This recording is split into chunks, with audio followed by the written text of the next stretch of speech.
Hello，大家好啊！我相信大家咧都聽過唔少日文歌長大噶啦。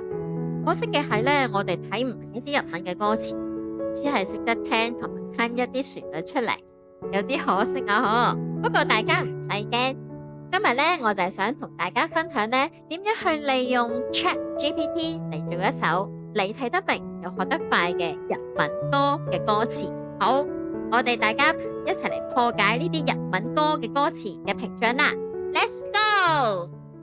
第一個步驟咧，首先就係要準備歌詞啦。而家喺網上面咧，大家都好容易揾到你中意嘅日文歌嘅歌詞，實在太方便啦！呢個部分我都唔再多解釋啦，因為你哋大家搜尋嘅能力都冇問題噶啦。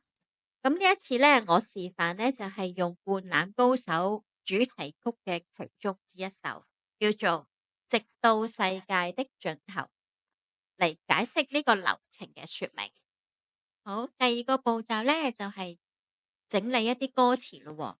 咁我哋揾到一啲日文嘅歌詞之後咧，我哋要稍作整理一下。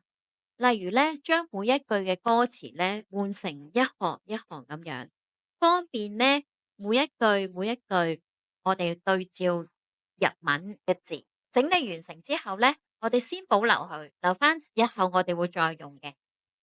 好，第三個步驟咧就係開始利用 ChatGPT 啦。打開網頁搜尋 ChatGPT， 進入咗之後咧，我哋要登入賬號喎，跟住咧我哋就要輸入兩個指令，就可以咧做一個羅馬拼音嘅歌詞。第一個指令咧係貼上歌詞轉為平假名嘅，我哋喺呢度咧輸入給你一首日文歌，若歌詞若有英文句子必須保留，其餘幫我全部轉成平假名。輸入完之後咧，我哋就按下執行啦。咁我哋等 GPT 回覆咯，跟住咧就將準備好嘅歌詞複製到呢一度。複製好之後咧，就再按執行 ，GPT 咧就會生成平假名嘅歌詞啦。生成羅馬拼音。喺做羅馬拼音之前呢，我哋需要兩個步驟：一、上傳羅馬拼音嘅對照表；二、生成羅馬拼音嘅版本 prompt。點選加號，選擇新增照片和文件，上傳呢一份羅馬拼音嘅對照表。我會喺影片嘅下方呢提供下載嘅連結。下載好之後呢，就即可上傳到 GPT 啦。當然，你都可以自己做一份嘅。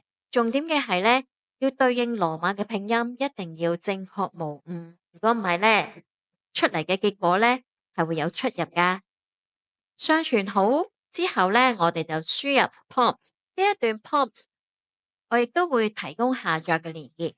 下載好之後呢，複製貼上就得噶啦。對照表跟 prompt 呢準備就緒之後呢，就可以開始執行啦。好快就會得到 GPT 生成嘅羅馬拼音版本。免費版呢，就按照以上嘅步驟就可以輕鬆入門。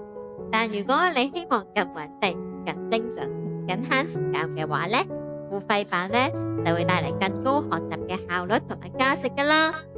今集分享嘅影片呢，就係我實際使用過、真實體驗過嘅。喺 AI 仲未普及嘅時代呢，如果我哋想將一首日文歌好完整整理成羅馬拼音嘅版本嘅話呢，我哋呢需要用一日嘅時間呢去完成。但係而家呢，我哋透過呢啲 AI 輔助方法呢，相信我哋一個小時之內呢，至少可以完成10首歌嘅整理噶啦。不過我仲想強調一件事，羅馬拼音喺學習日文歌嘅過程裏邊呢，比較似一種輔助教材。當學習到一定嘅程度之後呢，其實我哋應該逐漸減少對呢啲輔助工具嘅依賴。如果我哋再想讓自己更進一步嘅話呢，50音呢係無可避免噶，因為呢個係學習日文嘅基本門檻。影片就到呢度啦，多謝各位收睇，拜拜。